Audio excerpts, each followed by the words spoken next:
conversation a little more today than normal because I really want to focus on a couple seminal points around where we are, what is happening today, what the action steps are around those issues, and what the go forward plan looks like. And then I will speak to how we will monitor the go forward plan. So at this point, I would ask President Robinson to share with us the overview of the state of affairs. Well, thank you, Mr. Chairman and members of the board for giving me this opportunity to share with you some of the ongoing work that we have been doing associated with these issues at Fort Indian University. First and foremost, I want you to all really understand that I remain committed to student success, first and foremost, which applies to all of our students, whether they're student athletes, members of the Marching 100, student researchers, transfer students, first-time in college students, and I'm committed to the success of our students. We also are equally committed to a culture of compliance and accountability, which has facilitated our success and supported by external audits and assessments by several entities over the last few years. To maintain this forward progress, I'm also committed to properly staffing and training university personnel to provide excellent service and support to each and every one of our students. The incident of the last few days could indicate that we have some work to do.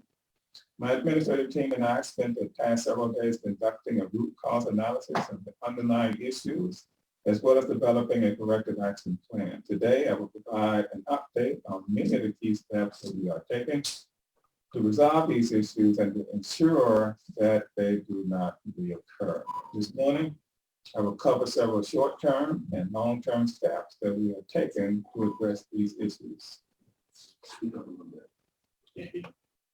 Okay. Regarding compliance in the Division of Athletics, we benchmark our peers to determine the best path forward, adopting a more effective model for the Athletics Compliance Unit in July of 2022. We'll begin providing supplemental staffing to broaden focus and monitoring, bringing the unit up to a total of 7 positions, 5 of which are new and part of a model that has been proposed previously by Ms. Calhoun and her staff. We expect all of the positions in Athletics Compliance Unit to be filled by December of this year, but we are also working on some people who will be coming in the door soon. We extended an offer to a candidate just yesterday, which was accepted with a start date of September the 19th. Currently, the Chief Compliance Officer and Ethics Officer, along with OPS staff, are assisting the Athletics Compliance Unit. And we owe a huge debt of gratitude to our external partners, including the highly reputable staff in the Southwestern Athletic Conference, or the SWAC, their compliance officers, the compliance office, and a Bond, Schoening, and King, another professional unit that has worked with us on these issues. Academic support services, we're implementing several modifications to expand and improve academic support services for our student athletes.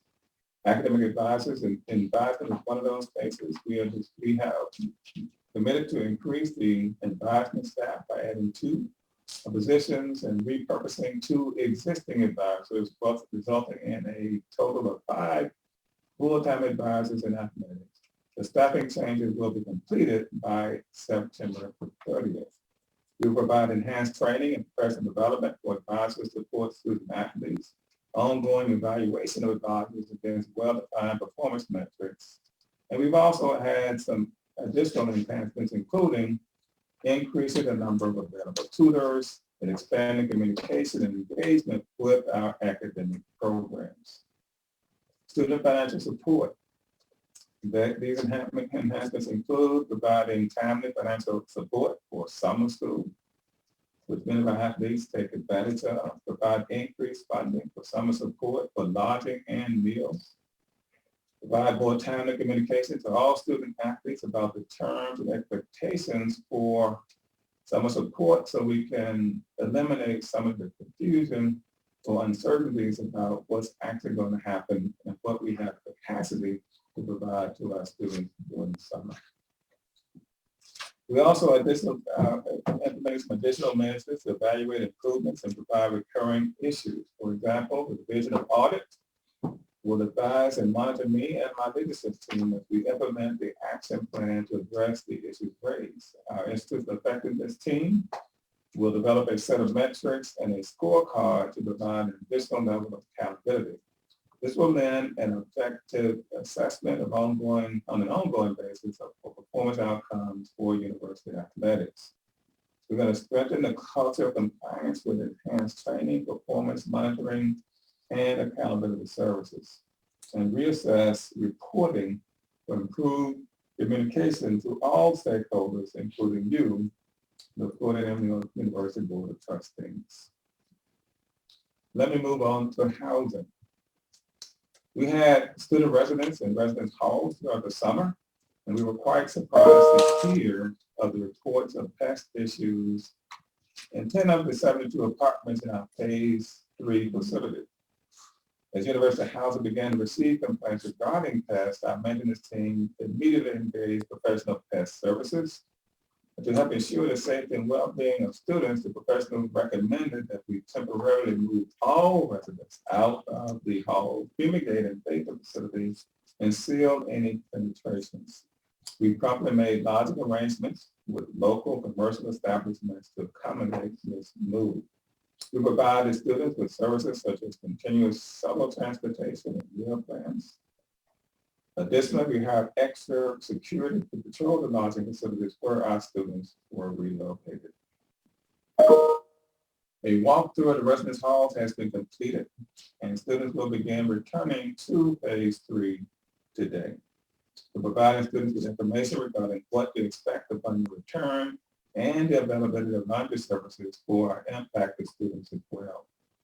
Steps will be taken to ensure that we have regular pest inspections on a perhaps more frequent basis.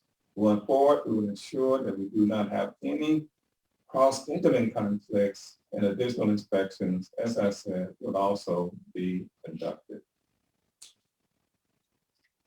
On August the 26th of 2022, in our Pokenhorn Village residence hall, a student initiated a fire hazard which triggered the sprinkler system, causing flooding on the 4th floor of Pokenhorn Village West.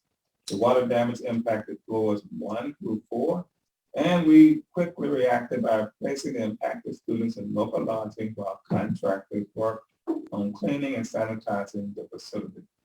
The university promptly made lodging arrangements with local commercial establishments and provided students the opportunity to submit claim forms for property loss. Services provided included continuous shuttle transportations, meal plan, and added security. Village West residents will begin returning to the residence hall today. And as of yesterday, students with travel plans for the Labor Day weekend were afforded the opportunity to drop off their personal items in assigned spaces that will be under our care. There were approximately 20 rooms with 40 students that experienced the most adverse water damage from the sprinkler system.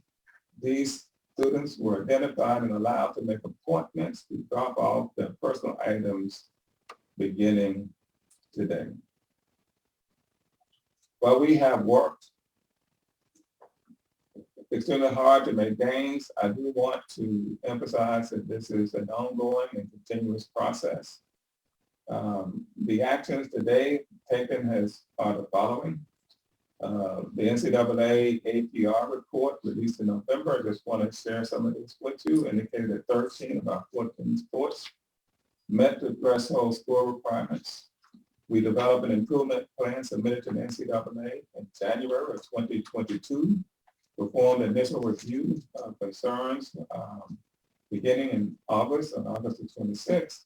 I met personally with the team on August the 30th, and as I said, we completed a root cause analysis on the 31st and developed this action plan that I just indicated to you at this moment. So at this point, Mr. Chairman, perhaps I should pause and see if there are any questions from you and other members of the board.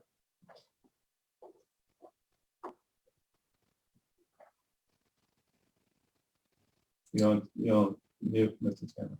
Sorry, sorry, I am now unmuted. Thank you, Mr. President. I'd like to thank you and the team for that overview of the plan and I'd like to make what I hope are really going to be closing remarks. This board takes students' concerns very seriously. We appreciate the sense of urgency that you and the team have demonstrated around these issues. We're committed to working with, as well as holding you and the leadership team accountable for addressing the concerns expressed by our students, including our student athletes. And I want to stress that we are, as a board, holding yourself and the leadership team duly accountable for making the needed changes. And I do want to state, as I believe you stated as well, Mr. President, some of these things were already in motion. Some of these things we are accelerating. So I just want to make sure we provide that appropriate context. We understand that parents and students have become very concerned. We want to make sure that the parents and students know that we hear them and we are taking the appropriate action. We take all of this feedback very seriously. And to that end, I have directed Vice President of Audit to conduct a comprehensive review of all of the issues and concerns, as well as the responses from the leadership team to each one of these issues. We will review that plan as a board. We will also review that plan with the Florida Board of Governors for complete alignment. We will monitor and continue to provide oversight without being in the way. To that end, Mr. President, I'm requiring that you and I have a weekly Thursday, 5:30 p.m. meeting every week moving forward to review action steps around this plan.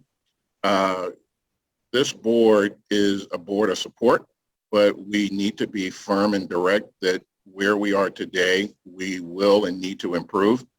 We believe in this plan that you've shared. I do want to make sure that the plan has flexibility in it, such that as issues change and evolve, we're able to pivot and adjust and put more effort behind a particular initiative that may or may not need that increased level of support. Again, on behalf of the board and as board chair, we thank you and the leadership team for the development of this plan. Thank you, sir. I would open the floor to see if there are any comments, and I would ask that if we could, let's keep the comments specifically pointed around this issue. Or if there aren't any comments, I do have one other closing remark. I do have a question for clarification, Chair. This is Cavazos. Yes, Trustee Cavazos. Yes. President Robinson, I believe my sound might have been muffled why I did not hear this, but I just need clarification. You indicated that there were going to be 7 new positions increase in the athletic department and something with compliance unit. Is it a total staff increase of 7 for both athletic and the compliance unit? And then you said you extended an offer, and I didn't hear who that went to and when that was accepted. So could you please clarify that? And then I have another question. Yes, thank you, Trustee Cavazos. There are 2 positions that will go to athletics for advising, 2 new positions. So that'll be a total of 5 positions. 3 are already there. Okay. We're adding 5 new positions to the division, to the compliance office as a way of supporting the compliance person that's in the division of athletics. So there'll be a total of 7 new positions added, 2 in athletics and 5 in the staff on the staff. Thank One you. of those positions was just filled, or the offer was accepted yesterday. Wonderful. Thank you for that. And the other question I had, and again, it was muffled, so you might have explained it, but I did not hear it. Dealing with financial aid, and not only for the athletic department, but for students, period, within the university. How is that going to be improved, and how is that moving forward is going to meet the needs of our students in terms of receiving their financial aid on time? And again, I apologize if you said it, but I couldn't hear.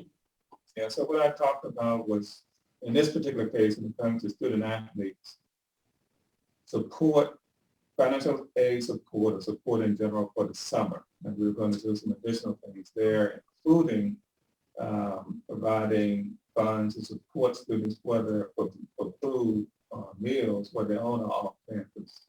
The other thing, and I did discuss this with the student athletes, and that is helping everyone understand what the constraints are with the release of federal financial aid, right? We have to ensure that we don't do that prior to you, the faculty, confirming that they are in class, right? We can't do it before, right? And so athletes might get here earlier, or other students might get here earlier, but for practice or band camp and all of those things, but we can not provide those funds until we can certify that they are attending class. Right. So what we have to do then is make sure everybody understands that and, work with them to ensure that where there are gaps and they need support during those periods, that we find a way to help them get there. But I think there's an educational component to this. And our Division of Financial Aid folks, they have implemented a new system from a year ago. I think they worked out some of the learning curve associated with that. But, every student, the bulk of our students at FAMU are going to be dependent upon some form of federal financial aid, and it's something that I take, in heart because I understand what their needs are. So we're working with Dr. Hudson's financial aid team all the time on that process. But I do think the other piece is having students and their parents alike understand the nuances around the distribution of financial aid, when we can do it, and in cases where students files are pulled by the federal, the U.S. Department of Education, helping them understand that until they finish that process, we can provide them aid as well. We're working to get that done as we speak. I believe that date on Dr. Hudson is already passed, and we'll already begin to issue net checks, as we call them, to our students. Thank you very much. I appreciate the clarity. Thank you. I see Trustee Klatt and then Trustee DuBose. You're in the queue next. Yes, Trustee Klatt. President Robinson, I'd like to thank you, first of all, for the detailed comments that you've listed and the way you've outlined the plan going forward, the path going forward. And I would like for you to know that as trustees, we will hold you accountable to making sure that that plan is implemented for a long-term basis, because we need sustainability here. I would also like to make a few comments, and Trustee or Chairman, I would attempt to stay within my two-minute limit here. The alumni base, and as well as the trustees, are really getting tired of hearing the cleanup work that's taking place at the university. And we need for you, President Robinson, and I want to be very clear, you as the leader, we need for you to express to your leadership team that everyone is being held accountable to manage their area and then manage up the information to you. I need to make sure that that message is very, very clear, because these issues that have happened, the 3 different issues that have happened in the last week, are all repeated items. The band, the football team, they've mentioned at several board meetings the issues. We've had follow-up emails that have said, okay, we have it, we're taking care of it. Yet here we are once again. This must be resolved for the long term. I haven't done the data, but I would conclude that there are over 50 universities in the state of Florida, thousands of universities in the country, and every year we have financial aid, we have awarding of scholarships, we have the same repeated issues. Yet for some reason, this wonderful, beloved university that is stocked with talented PhDs continues to end up in this same place. And this board wants to make sure that you as the leader understand, and your direct reports understand, that you're being held accountable. I think the chair has mentioned and outlined that we have a plan where the board will, as a collective body, be made aware of your outline that you've given to us. We have another board meeting in October where I'm sure we should get some follow-up. The outstanding positions that are, offers are on the table, and people are expected to be on by mid-September. I expect that we should be able to get a detailed follow-up in October. And I too would like to have a meeting with you, not this weekend. We would let the game activities take place so that the alumni base can enjoy this weekend. But I will be in Tallahassee next weekend as well. I would like to have some time to speak with you directly. I don't need to be on a reoccurring basis, but we need to have a chat. And I would like to have that. But I want to make sure that it's clear from this board that these reoccurring items must stop. There must be a system in place to address them. Your direct reports must understand that this board charges them with doing their job. And this board charges you with following up on activities and questions and comments that come into these trustee meetings. I'm not sure if we have received minutes immediately after the meeting with our action items going forward. I'm not sure if we have opened the next meeting covering the action items from the previous meeting before we get into the new meeting. So I think we need to take a look at that, Chair Lawson, to make sure that that's another procedure that takes place, because if that procedure is in place, it can enhance the university's opportunity to be excellent. And this board has charged the president that we want Florida A&M to be an academic excellence institution, which includes our student athletes. Thank you. Thank you, Trustee Platt. Trustee DeBose, you're recognized. Thank you. Thank you, Chair Lawson. And thank you, Mr. President, for addressing these issues and with your resolution. I guess I'm on vacation, and I can tell you my email and my chat line have been blown up over the last week or so. And you did not address the ban, and maybe you're going to address that in a later statement. But there's a couple of things I'd like to say to you and to your leadership team. Obviously, we had to know there was some issues going on. I mean, we just can't, all of a sudden this thing blows up and we didn't see smoke before the fire got started. So, you know, of our 14 plus programs that we have in the athletic area, I know we said that 13 had passed NCAA, scrutiny, and that we were on our path to resolving one additional based on what I've read. I would ask that we have an entire audit of all of our athletic programs, because if we had it here, will we have it in the basketball program? Will we have it in other areas? So we should audit all of our athletic programs to make sure all of them are covered correctly, whether it be with, advisors, whether it would be with NCAA, regulations in terms of eligibility, any of those things that cause this issue that we have right now. Let's try to get ahead of this. Let's be mindful of what just happened, and let's not let it happen again. But I do think an audit of all of our programs is in order from this. So that's the first thing.